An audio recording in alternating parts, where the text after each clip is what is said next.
안녕하세요. 경제학장 박사입니다. 우리가 지금 공부하는 이 국제경제학, 특히 김신행 교수님 교재 같은 걸 보면 거시경제의 큰 흐름을 다루잖아요.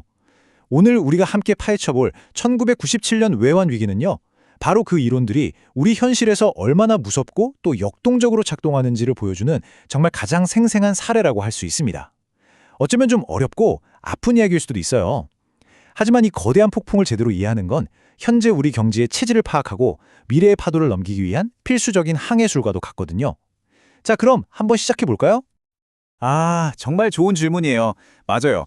많은 사람들에게 IMF는 그냥 경제 용어가 아니죠. 삶의 방향 자체를 통째로 바꿔버린 어떤 거대한 사건의 대명사처럼 남아있어요. 우리 부모님 세대가 왜 그 단어만 들으면 얼굴 표정이 굳어지는지 오늘 그 이유를 명확하게 한번 파헤쳐 봅시다. 그 기억의 한가운데에 바로 1997년의 외환위기가 자리 잡고 있습니다. 여러분, 폭풍이 얼마나 강력했는지 알려면요. 그 폭풍이 오기 전에 날씨가 얼마나 평온해 보였는지를 먼저 알아야 해요. 1997년 11월에 갑자기 빵 하고 터진 것처럼 보였던 이 위기는요. 사실은 아주 조용한 수면 아래에서 꽤 오랫동안 자라나고 있었거든요. 맞습니다. 1990년대 중반까지만 해도 한국 경제는 겉보기엔 정말 화려했어요. 한강의 기적은 영원할 것 같았고 OECD에 가입하면서 우리도 이제 선진국이다 하고 자축하는 분위기였죠. 대기업들은 막 몸집을 불리면서 전 세계로 뻗어나갔고요. 하지만 말이죠. 거대한 댐에 눈에 잘 보이지 않는 균열이 생기고 있었던 것처럼 우리 경제 내부에는 아주 심각한 문제들이 차곡차곡 쌓여가고 있었습니다.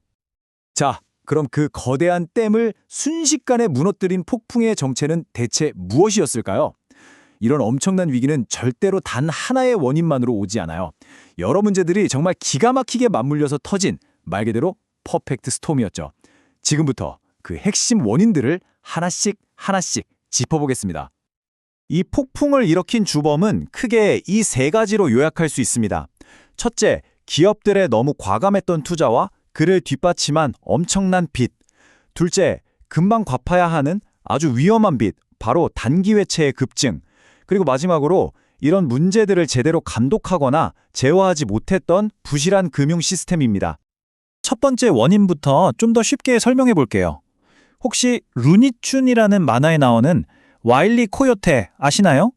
그 영리한 로드러너를 잡겠다고 매번 에크미라는 회사에서 만든 로켓을 사는데 단 한 번도 성공을 못 하잖아요. 당시 우리나라 일부 대기업들의 모습이 딱 이랬어요.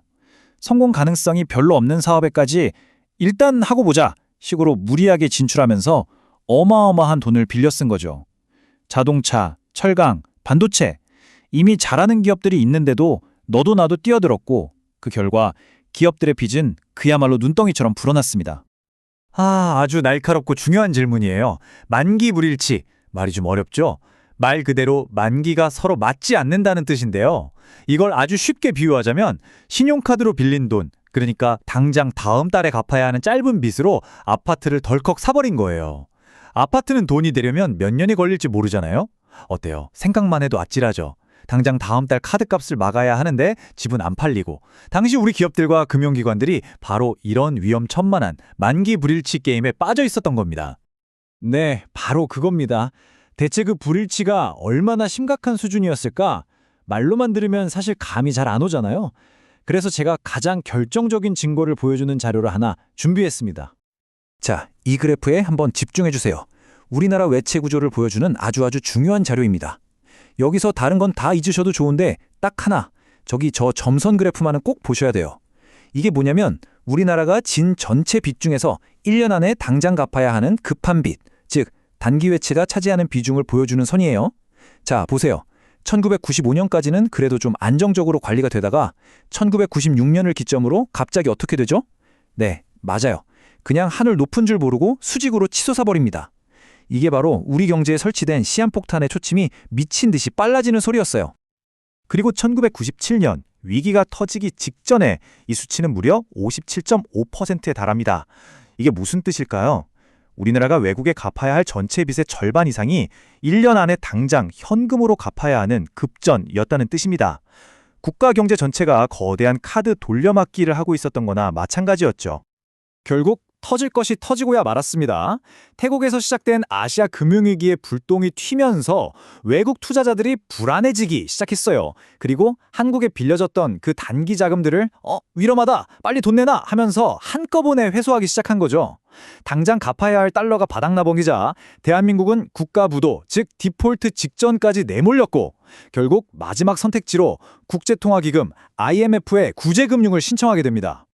IMF가 돈을 그냥 빌려주진 않았겠죠. 우리 경제의 체질을 바꾸라면서 아주 쓰디쓴 약을 처방했습니다.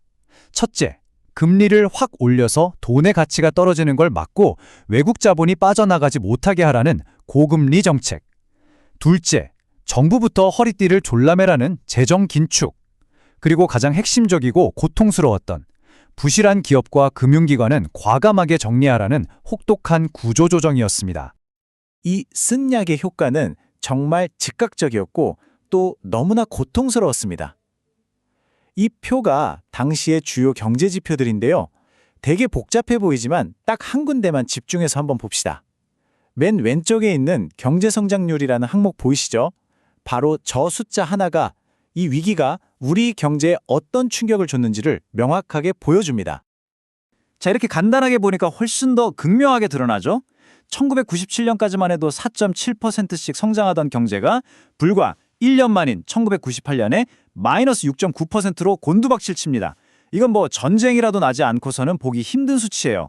수많은 기업들이 문을 닫았고 수많은 가장들이 하루아침에 직장을 잃고 거리로 내몰렸습니다.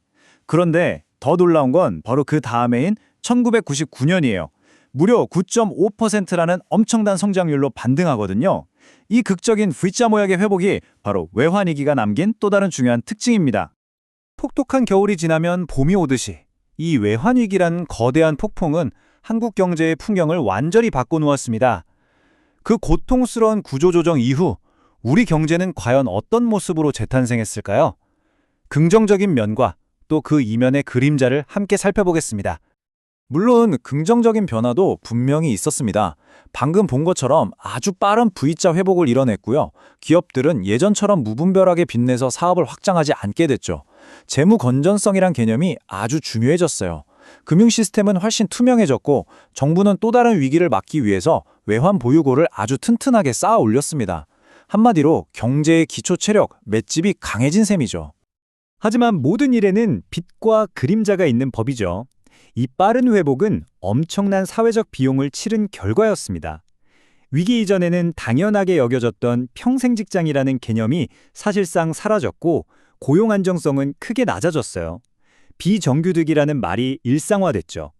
또 경제의 효율성은 높아졌을지 몰라도 그 과정에서 소득 격차는 훨씬 더 크게 벌어져서 양극화라는 새로운 사회 문제의 씨앗이 되었습니다. 자, 오늘 우리는 1997년의 그 거대한 폭풍 속을 함께 항해해 봤습니다. 그렇다면 이 역사적인 경험이 오늘을 살고 있는 우리에게 남긴 교훈은 과연 무엇일까요? 저는 외환 위기를 이렇게 한마디로 요약하고 싶습니다. 이 위기는 단순한 경제적 실패가 아니라 우리 경제의 체질을 통째로 바꾼 값비싼 대수술이었다라고요. 이 수술 정말 고통스러웠죠. 하지만 그 덕분에 우리 경제는 과거의 고질병 일부를 치료하고 더 강한 면역력을 갖게 된 것도 사실입니다. 하지만 동시에 평생 안고 가야 할 깊은 흉터와 후유증도 남겼습니다. 여러분, 국제 경제학이 어렵게 느껴질 수 있어요. 하지만 오늘 우리가 함께 살펴본 것처럼 이건 그냥 교과서 속에 박제된 이론이 아니라 바로 우리의 삶과 역사를 관통하는 생생한 이야기입니다. 국제 경제학은 이 복잡한 세상을 이해하는 나침판과도 같아요. 오늘 우리가 배운 이 교훈을 마음속 나침판에 잘 새겨둔다면 앞으로 여러분의 인생에서 마주하게 될 또 다른 경제적 폭풍도 훨씬 더 슬기롭게 헤쳐나갈 수 있을 겁니다. 절대 포기하지 말고 조금만 더 힘내세요. 응원하겠습니다.